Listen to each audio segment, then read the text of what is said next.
อ่ะอย่าไปจับแม่หอยไซเห็ดอ่ะเสือลง YouTube มันคือมึงแม่แม่แม่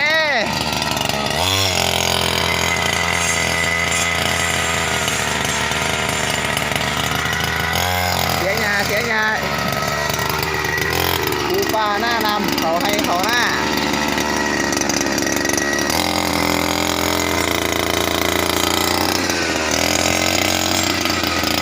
เต้าหน้ายุคคาจี้เป็นว่ากูใส่ตะเกียวยักตัดด้วย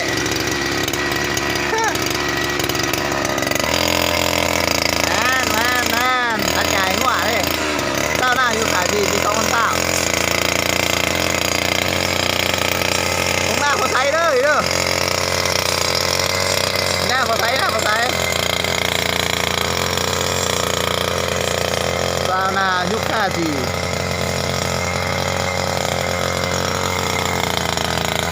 ราคาเขาแพงมาใช้ยิ้มแล้ว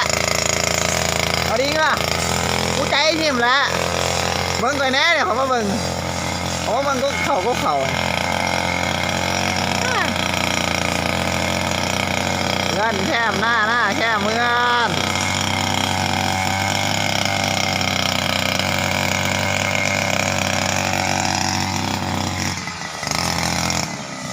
ตัดใหญ่หัวนั่น